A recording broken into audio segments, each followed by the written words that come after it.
warahmatullahi wabarakatuh.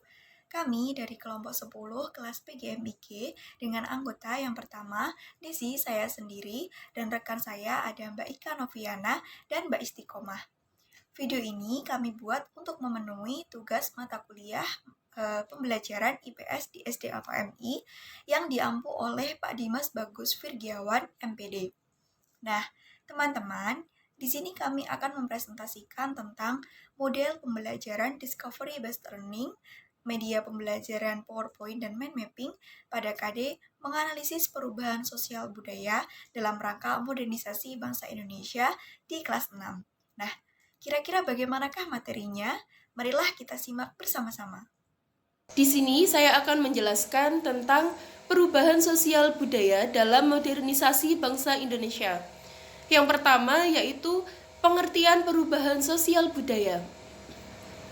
Kebudayaan mengalami perkembangan atau dinamis seiring dengan perkembangan manusia itu sendiri. Oleh karenanya, tidak ada kebudayaan yang bersifat statis. Dengan demikian, kebudayaan akan mengalami yang namanya perubahan.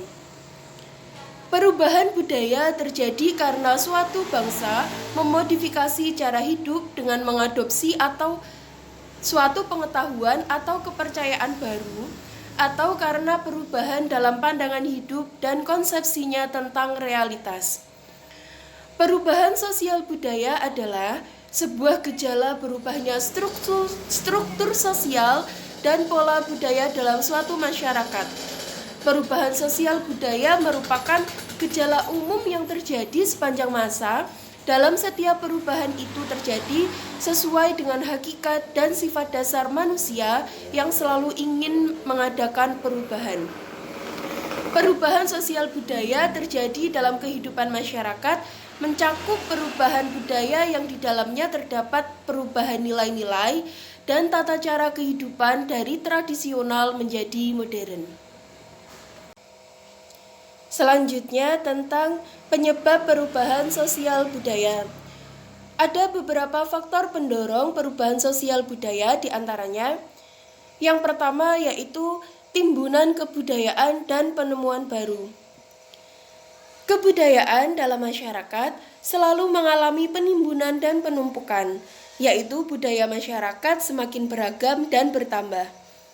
Bertambah dan beragamnya budaya ini umumnya disebabkan oleh adanya penemuan baru dalam masyarakat. Yang kedua yaitu penambahan jumlah penduduk. Bertambah dan berkurangnya jumlah penduduk suatu daerah mengakibatkan perubahan struktur masyarakat, terutama lembaga kemasyarakatan. Yang ketiga, pertentangan atau konflik. Pertentangan yang terjadi dalam masyarakat karena kemajemukan menyebabkan perubahan sosial. Dalam masyarakat yang heterogen, sifat individualistis masih lekat sehingga satu sama lainnya tidak memiliki hubungan yang dekat. Padahal, sumber kebutuhan semakin terbatas. Persaingan yang terjadi untuk memperebutkan segala sumber kebutuhan mendorong masyarakat untuk berekreasi menciptakan alternatif pemenuhan sumber kebutuhan. Yang keempat yaitu terjadinya pemberontakan atau revolusi. Perubahan sosial budaya dapat bersumber dari luar masyarakat itu sendiri.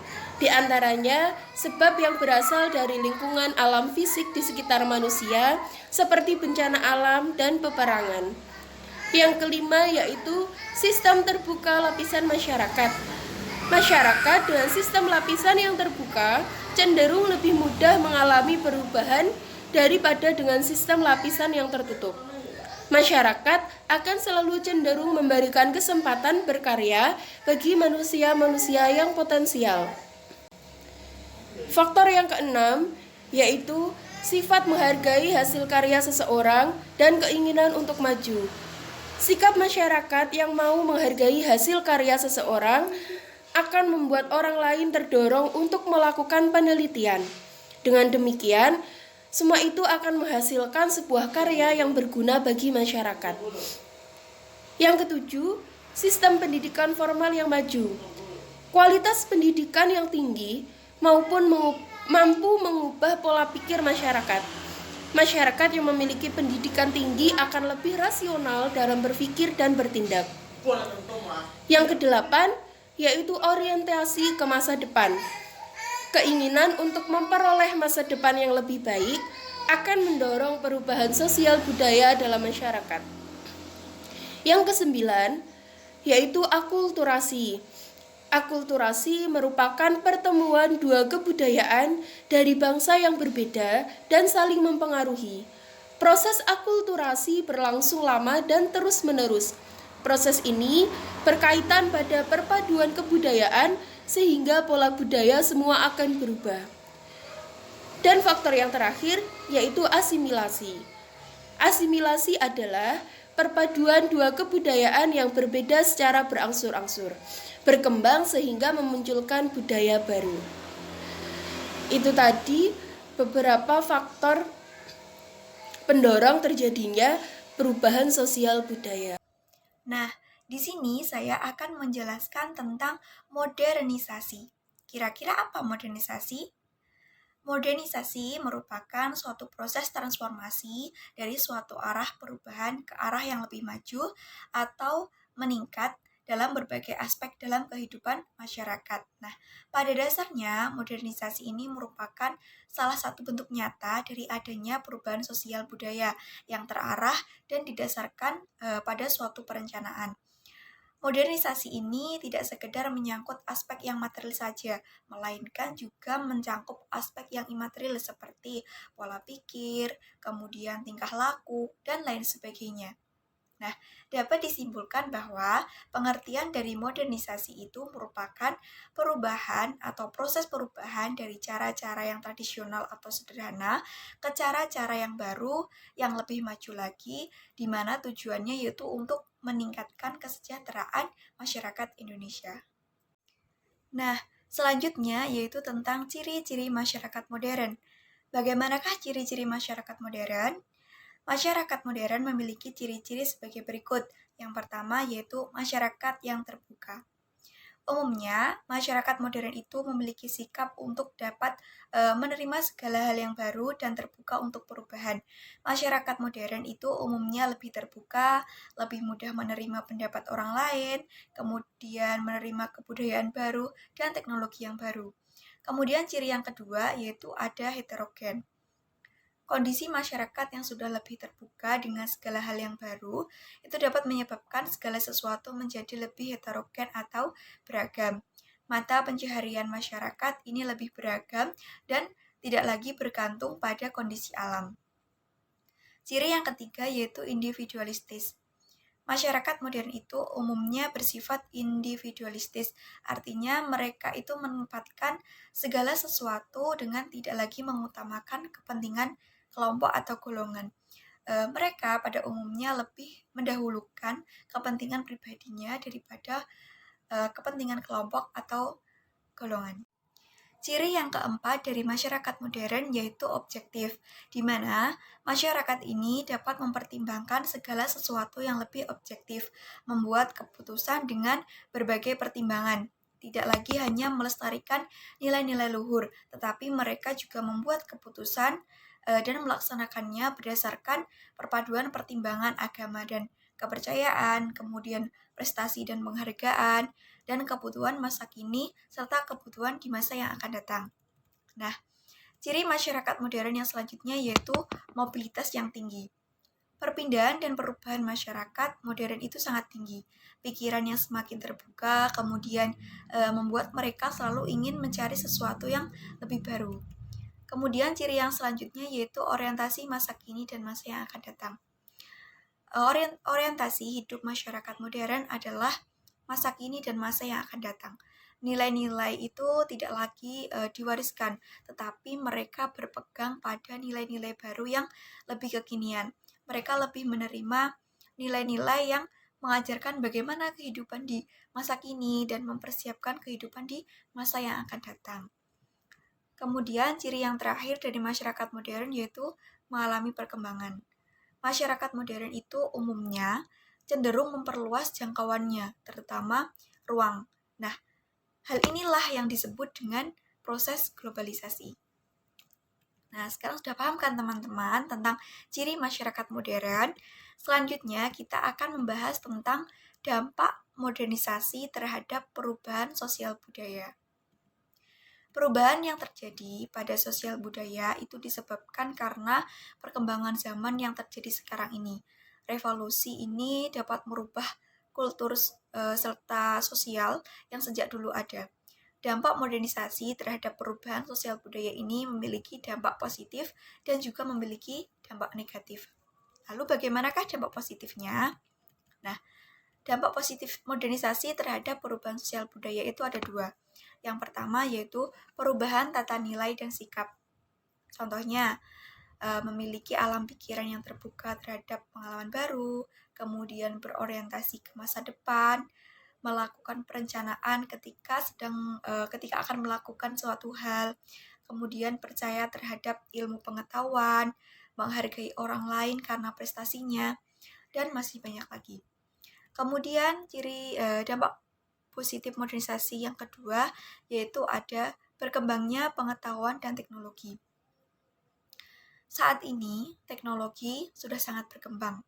Teknologi sangat berperan dalam perubahan sosial budaya, di mana teknologi ini memberikan kemudahan kepada masyarakat dalam melakukan kegiatan sehari-hari. Nah, hal ini bisa kita lihat teman-teman dalam penggunaan seperti misalnya transportasi, kemudian komunikasi, pertanian, dan pendidikan. Lalu, bagaimanakah dengan dampak negatif modernisasi terhadap perubahan sosial budaya yang ada di Indonesia? Dampak negatifnya itu ada 4 teman-teman. Yang pertama yaitu meningkatnya kesenjangan sosial.